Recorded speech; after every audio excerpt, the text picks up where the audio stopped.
Muy buenas tardes, mi nombre es Karen Díaz. En esta oportunidad vamos a exponer sobre los trastornos de adicción y el control de impulsos. El grupo está conformado por Daniel Díaz, Judy Alfonso y quien les habla.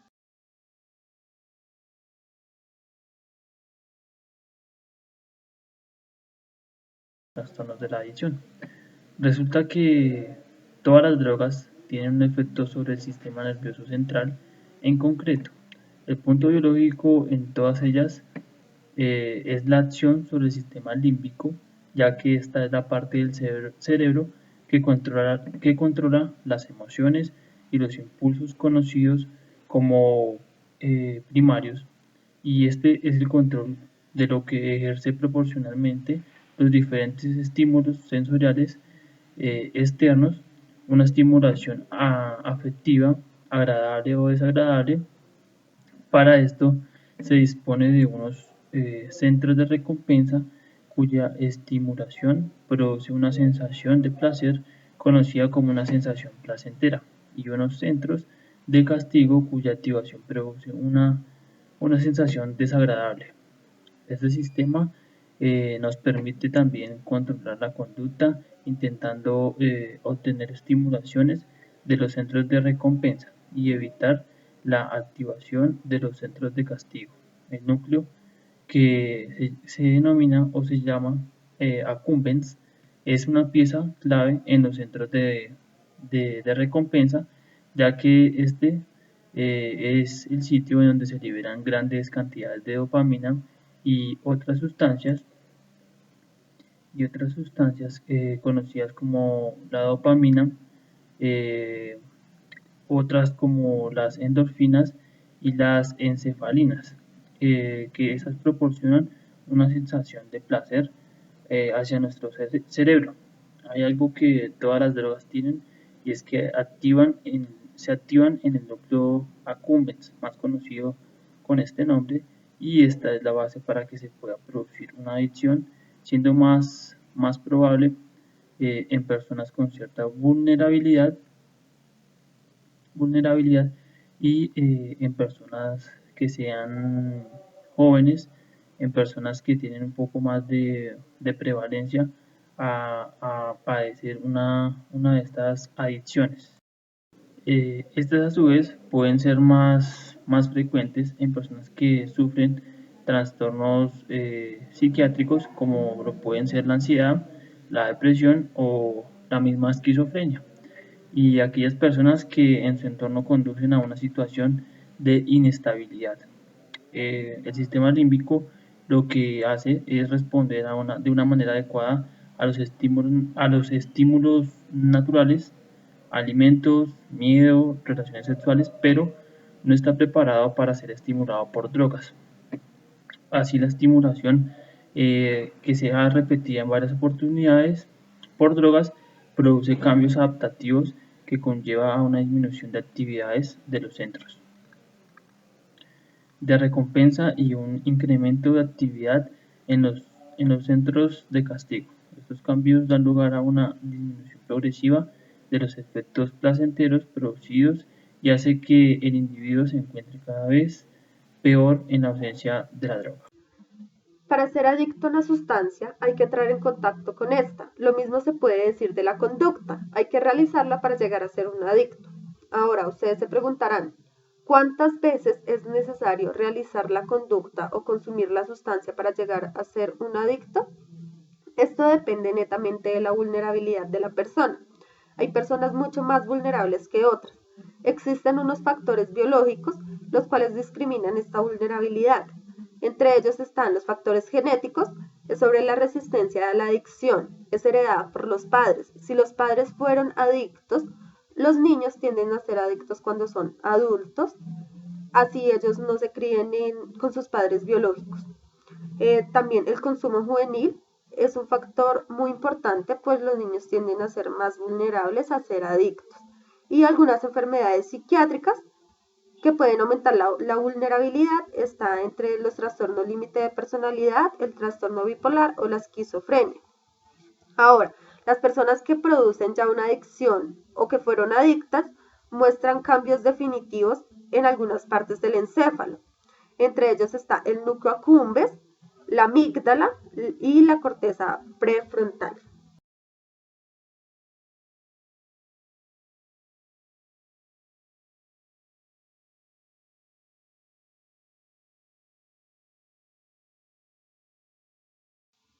Los trastornos del control de impulsos son una clase de desórdenes psiquiátricos los cuales están caracterizados por la impulsividad.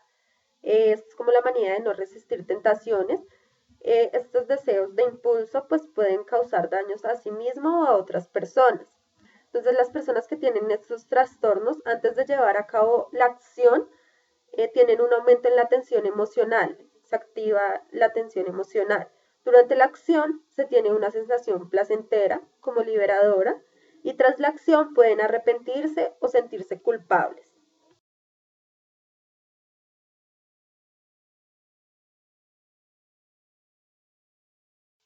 El trastorno explosivo intermitente implica episodios repetidos de comportamiento impulsivo, agresivo y violento, o también explosiones verbales enojadas en las que el afectado reacciona bruscamente y de manera desproporcionada a la situación. Las conductas agresivas, como por ejemplo el abuso doméstico, tirar o romper objetos o bien otros signos de pataletas, pueden ser síntomas de trastorno explosivo intermitente. Las erupciones explosivas por lo general duran menos de 30 minutos y pueden ocurrir en grupos o estar separados por semanas o meses. La causa precisa del trastorno explosivo intermitente es desconocida, pero el trastorno es probablemente causado por un número de factores ambientales, entre ellos, pues como tal, el medio ambiente. Cuando el niño crece en familias en que el abuso verbal y físico son muy comunes, este tipo de exposición pues tiende a que los niños sean agresivos cuando crezcan. La genética, puede haber un componente genético provocado un trastorno que se transmite de padres a hijos. Y la química del cerebro. Tal vez hay diferencias en la serotonina, un mensajero químico importante en el cerebro que se encuentra en mayor proporción en las personas con trastorno explosivo.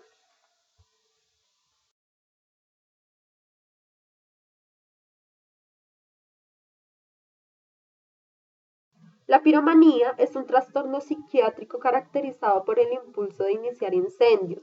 Además, el sujeto denominado comúnmente como piromaníaco o pirómano suele sentir relajación, placer, interés, curiosidad y atracción por todo lo relacionado, como por ejemplo las estaciones de bomberos. El pirómano no debe ser confundido con el incendiario, que es aquella persona que intencionalmente decide quemar algo con ánimo de lucro o simplemente por hacer daño. Los síntomas en los niños es comenzar un fuego como tal, y la piromanía en adultos puede ser crónica o episódica. Algunas personas pueden provocar incendios con frecuencia como una forma de aliviar la tensión, otros al parecer lo hacen solo durante los episodios de estrés en sus vidas. Las causas de la piromanía no se conocen, son desconocidas, pero entonces la relación de casualidad han fijado sus estudios en los niños y adolescentes que han causado incendios.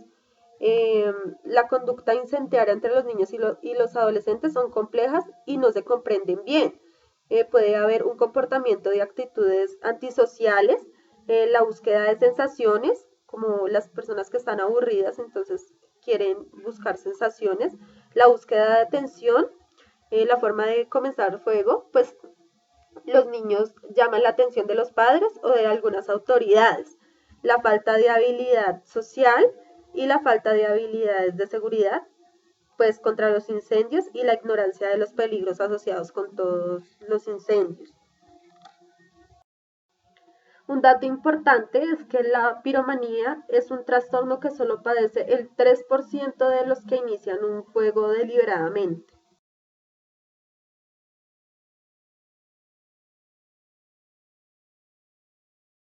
Entonces encontramos los antidepresivos, agentes de ansiedad y estabilizadores del estado de ánimo como son el litio.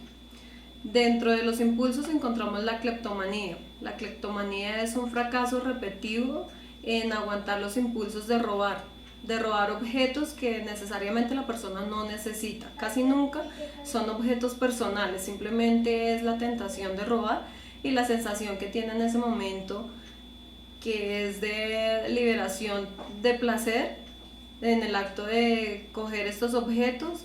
Llegan, digamos que a la casa, los guardan, los esconden, o son objetos que simplemente después de cierto tiempo los regalan, los botan o simplemente son escondidos. Muy rara la vez que esta persona vuelve el objeto a su lugar original. Los síntomas, pues sensación de tensión creciente en el momento que lo conduce al robo. Sensación de placer o gratificación durante el robo. Sensación de culpa o vergüenza después de cometer el robo. Terapia, o sea, tratamiento para esto es simplemente terapia y tratar de poner a la persona de pronto a hacer otras actividades y no a dejarla como tal tanto tiempo sola, o como ya lo mencionaba anteriormente, simplemente acompañamiento familiar. Dentro de estos impulsos también está el juego patológico. Este juego consiste en resistir los impulsos a jugar, apareciendo una conducta de juego que compromete y lesiona a los intereses personales, familiares y también en el trabajo. Esto afecta a su parte socioeconómica. Estas personas casi nunca dicen tener este problema, siempre lo niegan.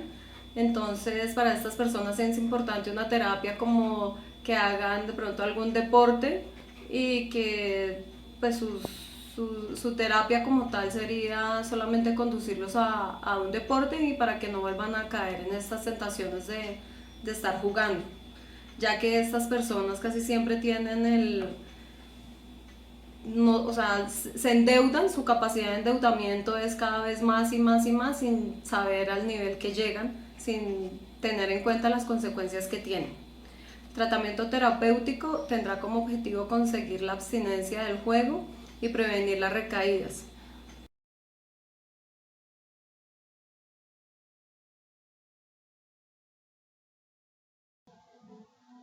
La onicofagia es simplemente el nombre técnico que los médicos utilizan para describir el hábito de morder uñas. Este es un hábito muy común en todos nosotros, pero hay personas que tienen la necesidad de morderse las uñas compulsivamente, y a veces esto puede ser un signo de una condición de salud mental subyacente como la ansiedad o trastornos del control de impulso. Para esto pues existen muchos esmaltes, por ejemplo, mediante la manicura, con sustancias de sabor amargo, o la hipnosis. Los trastornos de control de impulso no tienen cura, pero existen unos tratamientos los cuales pueden ser muy útiles para sobrellevar estos problemas, como por ejemplo la psicoterapia. Los psicólogos utilizan una excelente terapia de conductivo-conductual para poder sobrellevar estos problemas. Además, muchos de las personas que padecen estos trastornos, pues los tratan farmacológicamente para poder sobrellevar sus emociones.